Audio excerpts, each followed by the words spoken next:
Assalamualaikum warahmatullahi wabarakatuh. Perkenalkan, nama saya Dena Lebiska dengan NIM B1B1 22055, Prodi Ilmu Pemerintahan, Fakultas Hukum, Universitas Jambi. Baiklah, di video kali ini saya akan menjelaskan materi mengenai hubungan keuangan antara pemerintah pusat dan daerah. Latar belakang.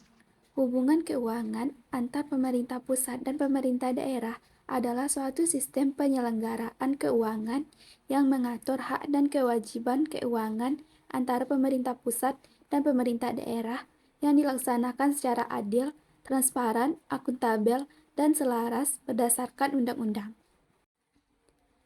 Transfer keuangan ke pemerintah daerah dari pemerintah pusat.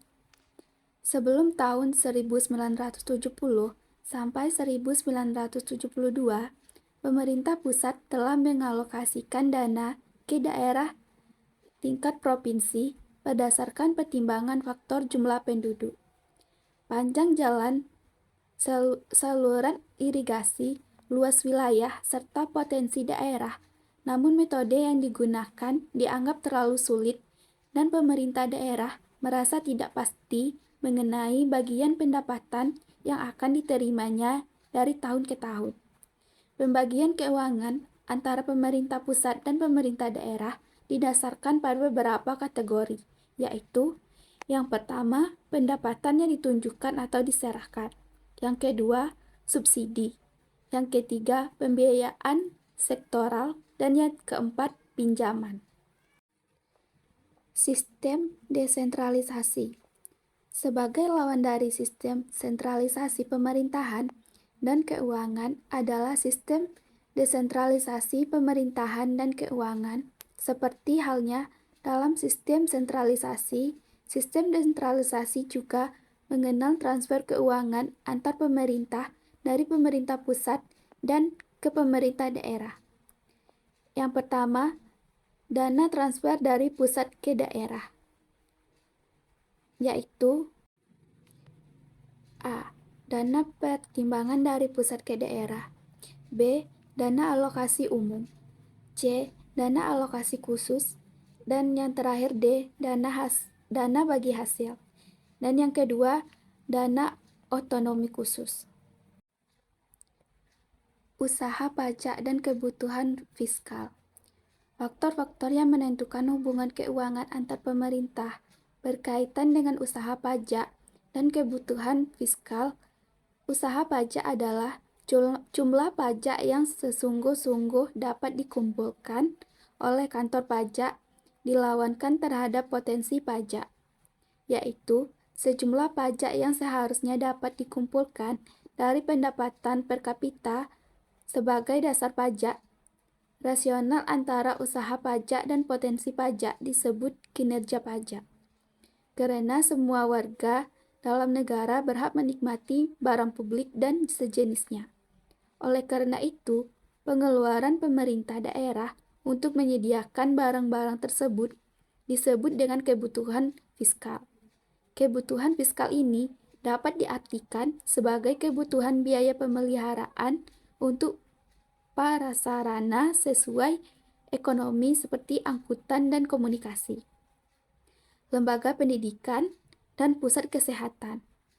Bukan kehendaki bahwa transfer dana dan pengeluaran pemerintah di berbagai daerah memiliki dampak pemerataan yang layak dalam masyarakat. Selanjutnya yaitu pendapatan daerah. Pendapatan daerah merupakan pendapatan pemerintah daerah yang bersumber dari hasil pajak daerah, hasil retribusi daerah, dan hasil pengelolaan kekayaan daerah yang dipisahkan, serta lain-lain pendapatan asli daerah yang sah. Jadi, pemerintah pusat memberikan keleluasan kepada daerah dalam menanggal dana di daerahnya masing-masing, guna pelaksanaan otonomi daerah sebagai perwujudan asas desentralisasi ditinjau dari kontribusi pajak dan retribusi daerah. Terdapat perpajakan nasional, terdapat ketimpangan yang relatif besar karena jumlah penerimaan pajak yang dipungut daerah hanya sekitar 3,45% dari seluruh penerimaan pajak pusat ditambah pajak daerah. Dekonsentrasi dan tugas pembantuan.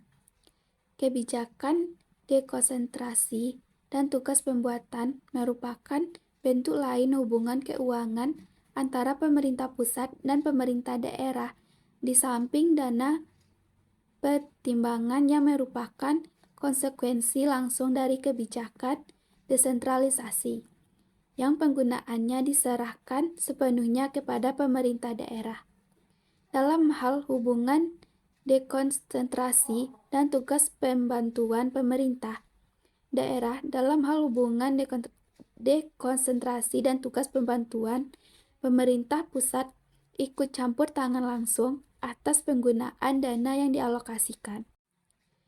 Dekonsentrasi merupakan pelimpahan wewenang pemerintah pusat kepada gubernur sebagai wakil pemerintah pusat di provinsi dalam pelaksanaannya instansi yang latar belakang dekonsentrasi ini adalah adanya kegiatan yang menjadi wewenang pemerintah pusat tetapi harus dilakukan di daerah. Otonomi daerah menggarisbawahi bahwa pemerintah pusat wajib menyerahkan tugas-tugas selain kewenangan dalam bidang politik luar negeri. Nah, kesimpulan dari materi kali ini yaitu hubungan keuangan antara pemerintah pusat dan daerah dalam berbagai kebijakan, peraturan perundang-undangan, baik Undang-Undang Nomor 25 Tahun 1999 maupun Undang-Undang Nomor 33 Tahun 2004, merupakan koreksi terhadap peraturan perundang-undangan di waktu sebelumnya. Hal ini terlihat dari pemerintah pusat menyerahkan beberapa sumber-sumber pajak dan retribusi yang dimiliki pemerintah pusat yang selanjutnya menjadi sumber-sumber pendapatan asli daerah sebagai konsekuensi dianutnya desentralisasi.